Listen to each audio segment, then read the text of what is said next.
호주 원주민들이 사용하는 사냥 도구 가운데 부메랑이라고 하는 것이 있습니다. 이것을 쫙 하고 던지면 이 양력의 원리에 따라서 휙휙휙 돌아서 처음 던졌던 그 자리로 다시 돌아오게 되죠. 그래서 이러한 신기한 원리 때문인지 부메랑 법칙이라고 하는 말이 만들어지기도 했습니다. 어렸을 때 엄마 족을 그렇게 썩이고 반항하던 딸이 나중에 결혼해서 자기를 꼭 닮은 딸을 낳았는데, 아니 이 딸도 나를 닮아서 그렇게 말 안 듣고 더럽게 말 안 들을 때 그런 경우가 있지 않습니까? 그럴 때 내가 했던 말과 행동과 어떠한 결정이 그대로 나에게 다시 돌아왔을 때 우리는 부메랑 법칙이라고 하는 말을 사용하는 것이죠. 오늘 함께 보시고자 하는 이 창세기 29장의 말씀에 보시면 하나님께서 날리시고 던지시는 두 번의 부메랑이 등장을 합니다. 한 번은 그 부메랑을 야곱이라고 하는 사람이 마주하게 되어지고, 또 한 번은 레아라고 하는 사람이 그 부메랑을 경험하게 되어지는데요. 지금 저희는 계속해서 주일마다 창세기 말씀을 한 장 한 장 이어서 살펴보고 있습니다. 말씀을 보신 대로 지금 각 장이 바뀔 때마다 말씀의 무대도 같이 바뀌고 있습니다. 한번 보시면 지지난주 말씀 창세기 27장의 말씀의 무대는 출발지였습니다. 야곱의 고향이었고 그가 살고 있었던 가나안의 부엘세바라고 하는 곳에서 있었던 사건이 27장이었다면, 지난주에 보셨던 28장은 쭉 그 중간에 거쳐가는 경유지라고 할 수 있는 루스 베델에서 있었던, 베델에서 하나님을 만나는 사건이 28장이었죠. 그렇다면 오늘 보시는 29장의 말씀의 무대는 어디인가 하면, 야곱이 아버지와 형님의 얼굴을 피하여서 멀리 피신했는데 그 목적지라고 할 수 있는 메소포타미아 하란에서 있었던 이야기가 오늘 말씀의 사건에 해당됩니다. 야곱은 생각하기를 이 하란에서의 피신 생활이 그리 길지 않을 것이다 라고 예상을 했습니다. 내가 금방 고향으로 돌아가지 않겠는가 기대했는데, 아쉽게도 야곱의 예상은 빗나갔고요. 레아를 얻는데 7년, 그리고 라헬을 얻는데 또 7년, 거기에 더하여서 양떼와 품삯을 얻는데 6년, 또한 몇 년입니까? 20년의 시간을 하란에서 보내게 되어졌습니다. 그리고 이 기간은 야곱에게 있어서 하나님이 던지시는 부메랑 앞에서 깨어지고 부서지고 다시 한번 다듬어지며 변화되어지는 시간이었다라고 말씀드릴 수가 있는 것이죠. 오늘의 본문인 창세기 29장 말씀에 보시면 특징이 한 가지, 하나님의 활동이 명시적으로 드러나지 않습니다. 하나님께서 움직이시거나 하나님께서 말씀하시는 내용이 잘 보이지 않는, 그래서 하나님이 있었지 우리가 착각할 정도로 하나님은 당신의 존재감을 오늘 말씀 가운데 나타내지 않으십니다. 하지만 한 사람의 인생 가운데 데자뷰와 같은 일들을 경험하게 하심으로 말미암아 스스로 그리고 조용히 자신의 속내와 민낯을 마주하게 하시는 하나님은 부메랑이라고 하는 방법을 사용하시고 있습니다. 우리 그러면 두 번의 부메랑 가운데 먼저 하란에서 20년 동안 거주해야 됐던 이 야곱에게는 하나님께서 어떠한 부메랑을 우리 사용하시는 것일까요? 이제 본문 말씀 가운데 16절과 17절 말씀을 우리 한번 같이 읽어보실 텐데요. 라반에게는 두 명의 딸이 있었습니다. 16절과 17절 말씀 함께 읽습니다. 라반에게 두 딸이 있으니 언니의 이름은 레아요 아우의 이름은 라헬이라. 레아는 시력이 약하고 라헬은 곱고 아리따우니. 언니의 이름이 무엇입니까? 레아이고요. 동생의 이름은요 라헬인데, 어떠한 특징이 있는가 하면 레아 언니는 시력이 약하고 동생 라헬은 곱고 아리따웠다. 그래서 야곱이 이 두 명의 딸 가운데 특별히 둘째 딸인 라헬에게 마음을 품게 되고 사랑의 마음이 싹트게 되었다라고 말씀하고 있지 않습니까? 그래서 많은 설교자들이 이 말씀을 가지고 이제 설교를 할 때 이 구절을 근거로 하여서 아마도 언니였던 레아는 인물이 좋지 않고 못생겼을 것이다 라고 설교하는 경우가 종종 있습니다. 그런데 레아가 그 설교를 들었을 때 얼마나 기분이 나쁘고 불쾌할까요? 근데 이런 해석은 조금 과하고 지나친 해석이라고도 할 수 있습니다. 이전에 보았던 성경에는요, 알력이 부족했다라고 쓰고 있고, 오늘 말씀에는 시력이 나쁘다라고 쓰고 있는데, 이 부분의 원문을 보았더니요, 두 가지의 의미가 함께 있는 단어, 나쁘다, 부족하다 이런 뜻도 있고, 또 한 뜻은요, 부드럽다, 아름답다 그런 용어가 사용되어지고 있습니다. 그러기에 시력과 눈이 나쁘다라고 볼 수도 있고, 또 한 가지는 그 눈이 부드럽다라고 해석해도 괜찮죠. 그래서 킹 제임스 버전 성경에 보시면 tender eyes, 부드러운 눈을 가졌다라고 말씀을 기록합니다. 저도 안경을 썼고 여기 안경 쓰신 분들 많은데, 우리 안경 쓴 분들에게 시력 나쁘다고 못생겼다라고 말씀하신다면 가뜩이나 시력도 나쁜데 기분까지 더 나빠지는 것 아니겠습니까?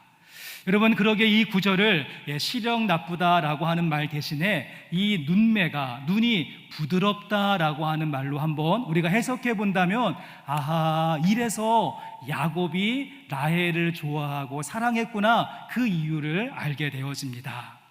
우리는 보통 누군가의 눈빛을 보았을 때 그 눈빛을 보고 그 사람의 성품과 성격이 어떠한가 대충 짐작을 할 수 있습니다. 눈길이 아주 매섭다, 눈이 부리부리하다, 눈이 반짝반짝한다, 눈이 호수처럼 맑다, 눈을 보면 그 사람의 성품을 알 수 있는데요, 오늘 말씀의 언니였던 레아의 눈은 어떠했습니까? 부드러운 눈을 가졌다는 것이죠. 그러기에 아마도 이 레아는요, 그 성품과 성격이 유순하고 내성적이었으며 조용하고 소극적인, 조금은 내향적인 기질을 가지고 있는 것이 언니 레아의 모습이었을 것입니다. 그런데 그에 비하여서 동생이었던 라헬은요, 정반대의 기질을 가지고 있었는데 적극적이고 활발하고 톡톡 튀는 외향적인 성격을 동생은 가지고 있었습니다. 이러한 설명이 가능한 이유는요, 여러분, 그 당시에는 양을 치는 것이 다 남자들의 몫이었지 여자들은 잘 하지 않았습니다. 그런데 오늘 말씀 가운데 이 동생 라헬은 오빠들 다 제쳐두고 본인이 직접 양을 끌고 들판을 휘젓고 다닐 정도로 아주 적극적인 커리어 우먼의 모습을 가지고 있습니다. 여러분, 참고로 잠언 말씀에 보시면 현숙한 여인이라고 하는 표현이 나옵니다. 현숙한 여인.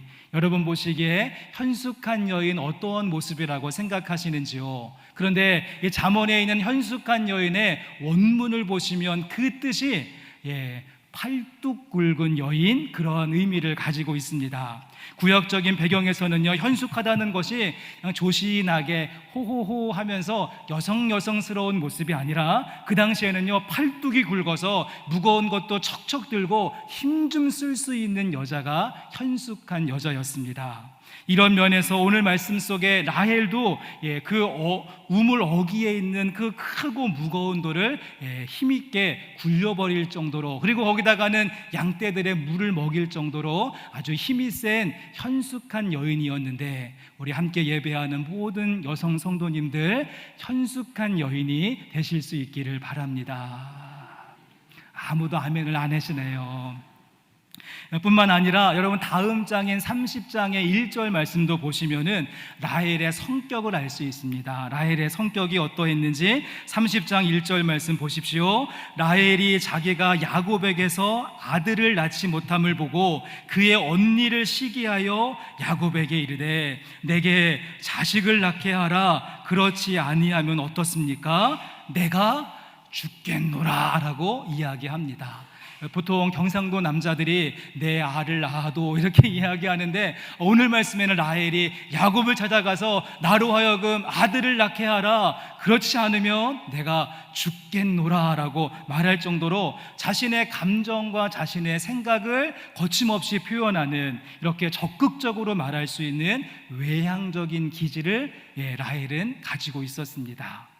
오늘 말씀 속에 등장하는 이 언니와 동생의 모습, 여러분 어디에서 보았던 그런 장면이지 않습니까? 순서가 다르기는 하지만 유순한 성격에 집에 있는 거 좋아하고 소극적이고 내성적인 이 부드러운 눈매의 소유자였던 언니였던 레아는요, 동생 야곱과 너무도 닮은 꼴입니다. 그런가 하면 그에 비하여서 오빠들도 하지 않는 양치는 일을 도맡아 하고 들판을 뛰어다니고 아버지의 양떼 다 책임지고 아들을 낳게 하라, 그렇지 않으면 죽겠노라, 이 외향적이고 적극적인 현숙한 여인 동생 라헬은요, 형 에서하고 너무도 닮은 꼴이 됩니다. 여러분, 그러면 이러한 구도 속에서 야곱이 누구를 더 사랑하고 누구를 더 좋아했습니까? 자기하고 비슷한 레아가 아니라 자기와 정반대의 기질을 가지고 있었던 라헬을 위해서 그의 외향과 그의 외모를 보고 내가 7년 동안 일하겠습니다 다짐할 정도로 마음을 먹는 것을 보게 됩니다. 성도 여러분, 그렇다고 한다면 이와 같은 스토리가 우리에게 전달해주고 싶은 메시지는 무엇이고 왜 이것이 하나님의 부메랑이라고 할 수 있는가? 여러분, 여기에 담겨져 있는 하나님의 메시지가 무엇이겠습니까? 부부는 서로 상반되어지는, 서로 다른 성품끼리 만나야지 잘 산다. 저도 MBTI가 ISTJ이고 저희 아내는 ENTP여서 정반대의 성격을 가지고 있는데, 여러분 지금 MBTI나 성품을 이야기하려는 것이 아닙니다. 제가 오늘 말씀이 부메랑이라고 말씀드렸는데, 야곱은 자신의 이러한 모습 속에서, 하나님은 야곱의 모습 속에서 스스로 아버지였던 이삭을 생각하고 떠올리게 하고자 했던 것입니다. 무슨 말인가 하면 야곱의 아버지였던 이삭도요, 성격이 부들부들하고 연한 성격인지라 쌍둥이가 태어났을 때 털도 많고 사냥도 좋아하고 밖으로 뛰어다니는 그 큰아들 에서를 보면서 좋아라 하고 편애하는 모습이었습니다. 여러분, 지금까지 야곱이 그것 때문에 마음에 상처 입고 쓴뿌리가 남아있고 늘 고프고 아픈 인생 살아왔는데, 정작 본인의 모습도 어떠했습니까? 아버지하고 똑같이 외향적인 모습만 바라보면서 자기와 반대 기질을 가지고 있는 사람을 좋아하고 선택하는 그 모습을 그대로 야곱도 행하고 있는 것을 보면서, 아하, 우리 아버지가 그랬구나 라고 하는 것을 깨닫는 시간이 되어졌습니다. 여러분, 그뿐만이 아니라 오늘 말씀은요, 창세기 27장 말씀의 데자뷰이고 부메랑이라고 할 수 있습니다. 창세기 27장 말씀에서는요, 시력이 약했던 레아가 변장하고 들어와서 자기를 속였다면, 창세기 27장에서는 시력이 약한 아버지 앞에 본인이 변장을 하고 들어가서 아버지를 속였다면, 오늘의 말씀은 시력이 좋지 않은 레아가 변장하고 들어와서 자기를 속이는 모습, 창세기 27장에서는 본인이 아버지를 속이는 모습이었다라고 한다면, 오늘 말씀에는 또 다른 아버지, 장인 아버지가 본인을 속이는 이야기가 진행됩니다. 창세기 27장에서는 아버지를 속인 다음에 다 이것이 하나님의 뜻을 이루기 위한 어쩔 수 없는 속임수였습니다. 그렇게 정당성을 주장하는 말씀과 대화가 있었다면, 이번에는 우리 지방에서는 언니보다 동생을 먼저 주는 법이 없다, 그 속임수에 대해서 정당성을 이야기하는 것을 야곱이 들어야 했던 것이죠. 또한 지난밤 자신이 속은 것을 알고 막 분노하고 있는 이 야곱의 대사를 한번 들어보십시오. 25절 말씀, 오늘 함께 읽은 25절 말씀 보시면, 야곱이 아침에 보니 레아라 라반에게 이르되 외삼촌이 어찌하여 내게 이같이 행하였나이까? 내가 라헬을 위하여 외삼촌을 섬기지 아니하였나이까? 외삼촌이 나를 속이심이 어찌 됨이십니까? 어떻게 나한테 이렇게 할 수 있습니까? 가슴을 치면서 분통 터지는 이야기를 하고 있는 야곱의 모습은요, 또 어떤 말씀과 연결되는가 하면, 이전날 창세기 27장 36절 말씀, 에서가 이렇게 이야기하죠. 에서가 이르되 그의 이름을 야곱이라 함이 합당하지 아니하니이까? 그가 나를 속임이 이번이 두 번째이니이다. 전에는 나의 장자의 명분을 빼앗고 이제는 내 복을 빼앗았나이다. 가슴을 치며 복통 터져서 이야기하고 있는 29장 말씀, 이 야곱의 대사 속에는 이전날 자기 때문에 분통 터졌던 형님 에서의 외침이 메아리 쳐서 함께 들려온다는 것입니다. 여러분, 이렇게 오늘의 본문인 창세기 29장 말씀은 지금까지 살아왔었던 야곱의 인생에 대한 역습이라고 할 수 있습니다. 데자뷰와 같은 말씀이고 부메랑 같은 말씀이 되어져서 야곱이 내가 인생을 어떻게 살아갔는가 거울과 같이 바라보게 하신 것이죠. 다시 한번 말씀드리지만 오늘 말씀 가운데 하나님의 활동은 나오지 않습니다. 오늘 말씀 가운데 하나님의 말씀하심도 보여지지 않습니다. 하지만 하나님은 그 야곱의 주변에 있었던 등장인물들과 벌어지고 있는 다양한 일들을 통하여서 그것이 데자뷰가 되게 하시고 그것이 부메랑이 되게 하셔서 내가 지금까지 인생을 어떻게 살았는가, 야곱으로 하여금 자신이 더 이상 피해자가 아니라 가해자임을 깨닫게 하시는 시간이었습니다. 야곱은 지금까지 내가 이렇게 된 거 다 그 편애하는 아버지 때문이고 그 잘난 형님 때문이고 나에게 속임수를 쓰라고 말씀해 주셨던 어머니 때문이다 늘 핑계하며 피해자의 모습으로 가지고 있었는데, 이러한 다양한 사건들을 겪으면서 내가 피해자가 아니라 용서를 구해야 되는 가해자였구나라고 하는 것을 깨닫는 시간이었죠. 우리가 많은 경우 하는 말이 내가 하면은 로맨스고 남이 하면 불륜이라고 하는 말이 있습니다. 내가 지금 화를 내고 있는 것은 거룩한 분노이고 다른 사람이 화를 내는 것은 그 고약한 인성 때문이라고 말하지요. 내가 누군가의 잘못된 부분에 대해서 용서하지 않고 끝까지 물고 늘어지는 것은 다 정의와 공의를 위한 것이고 다른 사람이 그렇게 하는 것은 아집과 고집 때문이라고 말하는 경우가 있지 않습니까? 요즘에 넷플릭스 우리 드라마 가운데서 가장 인기 있는 많은 분들이 보는 드라마 가운데 참교육이라고 하는 드라마가 있습니다. 선을 넘은 학생들, 또 교사들, 학부모들로 인하여서 이 무너진 한국의 교권을 다시 한번 올바르게 세우기 위하여서 교권 보호기라고 하는 새로운 기관을 창설하고 통쾌하고 시원하게 참교육이 실현되어지는 그런 내용들이 쭉 소개되어지는데요. 아마도 오늘 말씀 가운데 야곱은 이 창세기 29장 말씀의 사건들을 거울로 삼고 이것을 미러링하며 자신의 진짜의 모습, 내가 어떠한 인생을 살았는가 다시 한번 반추하며 참 교육을 받는 시간이 되지 않았을까요?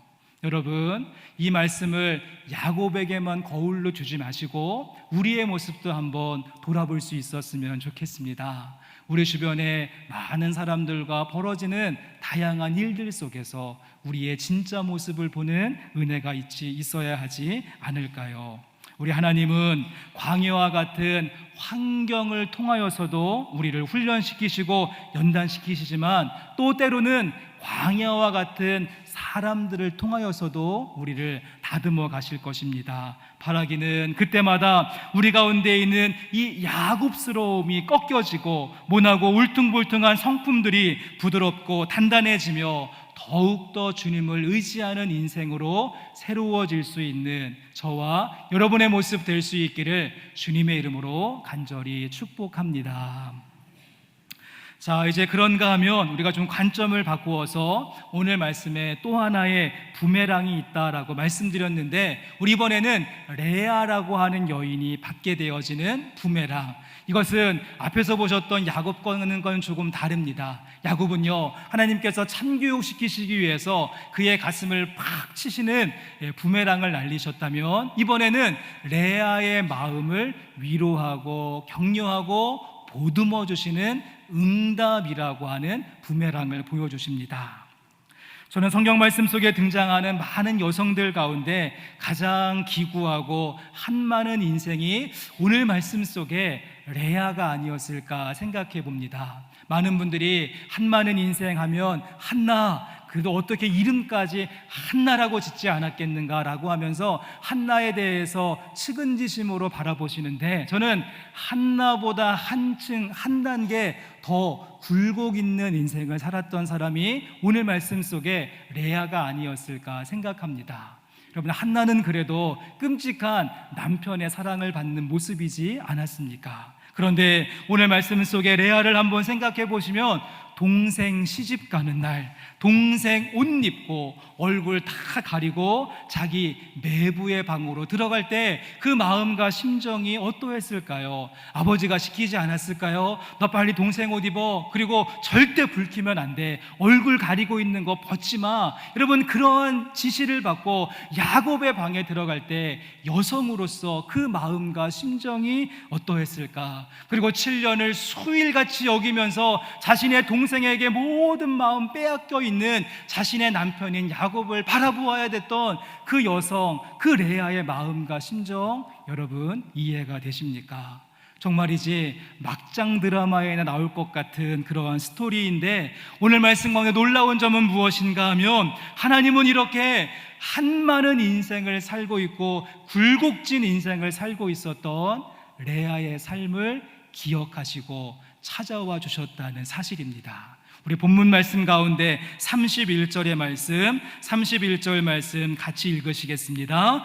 여호와께서 레아가 사랑받지 못함을 보시고 그의 태를 여셨으나 라헬은 자녀가 없었더라. 어떻습니까? 여호와께서 레아가 사랑받지 못함을 보셨다라고 말씀합니다. 창세기 29장 말씀에 제가 하나님의 활동과 말씀이 한 번도 나오지 않는다고 이야기했는데, 그렇지 않고 딱 한 번 나옵니다. 31절 말씀, 여호와께서 레아가 사랑받지 못함을 보셨다. 외로움과 슬픔과 탄식으로 점철되어져 있는 그녀의 인생을 보셨고, 그 사랑받지 못하는 그 공백과 큰 그 마음의 그 허함을 하나님의 사랑을 부으시고 채우시는 모습, 여러분 이 부분이 왜 부메랑과 같은 말씀인가 하면, 레아는 자신의 형편과 자신의 처지를 가지고 자신을 보고 계시는 주님께 나와서 모든 것을 쏟아놓습니다. 그때마다 하나님은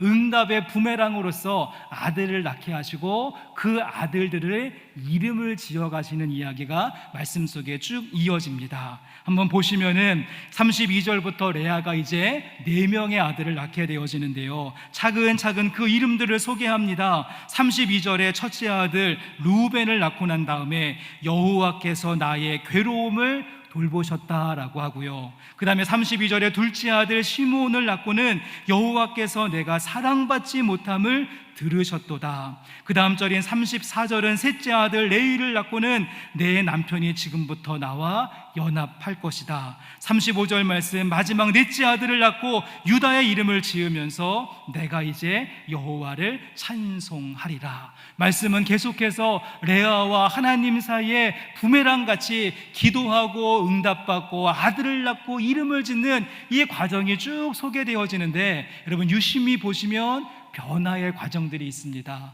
처음에는 레아가 그 하나님 앞에 나아갈 때 사랑받지 못함을 가지고 나가고 괴로움을 가지고 나갔지만, 말씀 후반부에 가보시면 그 모습이 변화되어져서 하나님을 찬송하고 하나님과 연합하는 모습으로 나가는 변화의 모습이 있었습니다. 여러분, 이에 비하여서 동생이었던 라헬의 경우, 라헬도요 인생에 문제가 있었습니다. 어려움, 아들을 낳지 못하는 모습이 있었는데, 여러분 라헬의 경우 그 어려움의 인생의 문제를 가지고 하나님을 찾은 것이 아니라 야곱을 찾아 들어가서 나로 하여금 아들을 낳게 하라, 그렇지 않으면 내가 죽겠노라, 인간적인 방법을 선택했습니다. 하지만 레아는 달랐습니다. 그녀의 인생, 누구에게도 주목받지 못하는 인생이었고 귀하게 여김받지 못하는 인생이었으며 한많은 한 여인의 인생, 하지만 그의 인생 모든 것 주님께 내어드리며 기도할 때 하나님은 레아의 탄식과 한숨을 들으시고 기도할 때마다 부메랑으로 응답하시는데, 돌보셨다 루벤, 들으셨다 시므온, 연합한다 레위, 찬송한다 유다, 일마다 때마다 응답해 주신 줄로 믿습니다. 성도 여러분, 그런가 하면 여기에 더하여서 이것은 눈에 보이는 응답이고요, 우리가 말씀을 조금 더 폭 넓게 보시면 우리가 지금 보았던 것은 비교가 되지 않는 하나님은 어마어마한 계획을 오늘 말씀 한 많은 여인 레아의 삶을 통하여서 이루시고 진행하십니다. 제가 한번 문제를 내볼 테니까 맞춰보시면 좋겠습니다. 이 땅에 구세주로 오시는 예수 그리스도가 메시아로 오실 때요, 아시는 대로 다윗이라고 하는 가문, 다윗의 혈통과 계보를 선택하셔서 이 땅 가운데 오시는데요, 여러분, 그렇다면 이 다윗의 가문의 시작은 야곱의 12명의 아들 가운데 어떤 아들을 통해서 이어지는 것일까요? 다시 한번 질문해 본다면 누가 낳은 아들을 통하여서 다윗의 가문이 열리고 예수님께서 오시는 것인가? 오늘 말씀해 보시면 주님께서 응답하셨던 이 응답의 사인이었던 마지막 네 번째 아들 유다의 가문을 통하여서 다윗을 보내시고, 그 다윗의 혈통을 통하여서 이 땅 가운데 메시아와 구원자 되시는 예수님께서 오시게 하는 일을 하나님께서 이루어 가셨습니다. 여러분, 그렇습니다. 하나님의 방법은 아름답고 활발하고 공격적인 라헬을 선택하셔서 당신의 역사를 이루신 것이 아니라 유순하고 소극적이고 뭐 하겠나 싶었던 여인, 버림받고 외로웠던 여인, 그저 하나님 앞에 나와서 가슴치고 애통해하면서 눈물 흘리고 울부짖을 수밖에 없었던, 누구도 알아주지 않던, 우리도 지금까지 별로 관심 기울이지 않았던 이 레아라고 하는 여인의 인생을 기억하시고 그의 간절한 기도 제목 가운데 응답하시면서 하나님 나라, 하나님의 꿈을 이루어 가셨습니다. 힘없고 소외받고 버림받은 건축자의 돌과 같았던 레아를 통하여서 하나님은 모퉁이 돌 되시는 예수님을 준비시키셨습니다. 이것이 바로 우리 하나님께서 행하시는 주특기인데, 이와 같은 하나님의 응답의 역사가 여러분의 삶 가운데도 함께 하시기를 주님의 이름으로 소망합니다. 전 이번 주에 책을 한 권 읽다가 제가 아주 만난 순수한 우리말이 하나 있는데요, 한번 그 단어를 보여주시면 갈피와 살피라고 하는 말, 갈피와 살피는 순수한 우리말입니다. 먼저 앞에 있는 갈피는요, 어떤 뜻이 있는가 하면 어떤 사물이나 일이 갈래로 구별되어지는 얼음, 겹쳐지고 있는 그 물건의 중간의 사이를 갈피라고 이야기합니다. 우리가 많이 쓰는 말 가운데 갈피를 잡지 못한다라고 하는 말을 이야기하는데, 그 갈피를 잡지 못한다는 것이 이 일 저 일 여러 일들 속에서 중심을 잡지 못한다라고 이야기할 때 갈피를 잡지 못한다라고 하는 말을 씁니다. 그런가 하면 그에 비하여서 살피는 이렇게 여러 갈래로 나누어져 있는 것에 거기에 정확하게 표시를 하고 정확하게 구분해주는 어떠한 표식이나 그러한 물건을 살피라고 하죠. 그래서 두 땅 사이에 경계에 세워지는 것을 살피라고 하고요, 건물과 도로 사이에 길게 뻗어 있는 그 좁은 길을 살피 꽃길이라고도 이야기를 합니다. 다시 한 번만 슬라이드를 보여주시면 이렇게 책 사이에 이렇게 끼워져 있는 물건, 우리가 이것을 책갈피라고 부르는데 정확한 명칭은 책갈피라고 부르기보다는 책갈피에 살피가 끼워져 있는 것이다 라고 볼 수 있는 것입니다. 저는 이 글을 읽으면서 이 갈피와 살피, 오늘 말씀 가운데 레아의 모습이 생각이 났습니다. 레아의 인생, 한마디로 갈피를 잡지 못하는 인생, 어디에도 마음을 둘 수 없었고 그녀의 마음 4분 5열 다 갈라지고 찢어진 그러한 한많은 인생이었습니다. 하지만 그럴 때 갈피를 잡지 못했던 이 레아가 주님께 모든 것을 가지고 나올 때 살피시는 하나님의 능력이 임한 것이고, 그의 흔들리는 인생 가운데 기도가 살피가 되어져서 다시 한번 온전한 인생으로 세워질 수 있었습니다. 우리 함께 예배하는 성도 여러분, 여러분의 삶 가운데도 오늘 레아의 인생을 채웠던 요소들이 여러분의 삶에 있으십니까? 탄식과 서름과 실패와 좌절과 외로움과 수치와 한맺힘과 아픔과 눈물과 탄식, 여러분들 가운데 가득히 채워져 있을지라도, 그래서 내가 갈피를 잡지 못하는 인생을 살고 있을지라도 살피시는 주님 앞에 나와 우리의 인생을 묶어낼 수 있는 살피의 기도를 드리실 수 있는 저와 여러분 될 수 있기를 원합니다. 산더미 같은 기도 제목 가지고 계십니까? 이열치열 금요 성령 집회 그 모든 내용들 가지고 나오셔서 우리를 살피시는 주님 앞에 우리의 중심을 다시 한번 붙잡으며 기도함으로 나가시는 우리 모든 영생교회 성도님들 되실 수 있기를 주님의 이름으로 간절히 축복합니다. 이제 말씀을 마무리하도록 하겠습니다. 여러분, 그렇다면 이와 같은 응답을 받았던 레아의 마지막 인생은 어떻게 되어졌을까요? 한많은 여인의 인생이었는데 부메랑같이 응답하시는 주님의 말씀과 응답 듣고 이제 새로운 걸음을 걸었는데 이 레아의 인생은 마지막 어떻게 되어졌는가? 우리 잠깐 이 시간 마지막으로 성경 말씀 한 구절만 좀 같이 찾아보시면 좋겠습니다. 성경책 가지고 오셨으면 창세기 끝자락에 있는 창세기 49장 말씀으로 한번 가보시죠.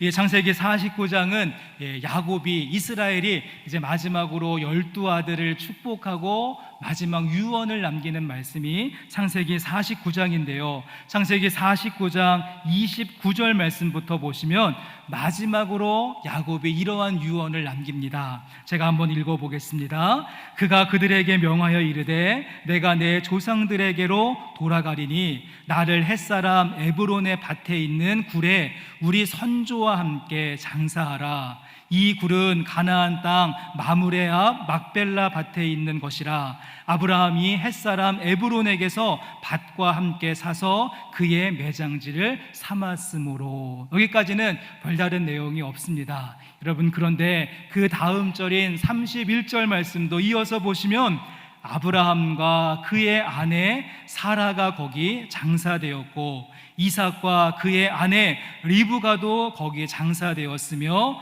나도 어떻습니까? 나도 레아를 그곳에 장사하였노라.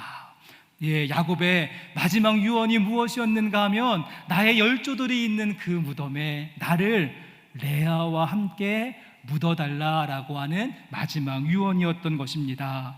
여러분, 야곱이 젊은 시절에 화려하고 아름답고 활발한 라헬이 최고인 줄 알았습니다. 그런데 그 라헬은 베냐민을 낳다가 일찍 죽게 되어지고 그가 인생 살면 살수록 느꼈던 것이 있다라고 한다면 그렇구나, 나중에 야곱이 바로 앞에서 내가 험악한 인생 살았습니다 고백하게 되어지는데 험악한 인생 뚫고 여기까지 올 수 있었던 것, 여기까지 내가 이룰 수 있었던 것, 내가 귀하게 여기지 않았던 레아였는데 그 레아가 늘 눈물로 기도하고 자신의 삶 속에 있는 모든 것 가지고 주님께 엎드리고 기도하는 그 레아가 있었기에 내가 여기까지 올 수 있었구나. 마지막 유언으로 나를 레아와 함께 열조의 무덤에 묻어달라라고 부탁하고 있습니다. 여러분, 이와 같은 관계의 회복과 서로에 대한 깊은 이해함과 하나님이 이끌어 가시는 섭리와 손길이 여러분의 인생 여정 가운데, 여러분의 많은 관계 가운데, 특별히 부부관계 가운데, 그리고 우리의 가정과 우리 교회 공동체 가운데 가득하실 수 있기를 주님의 이름으로 간절히 축원합니다.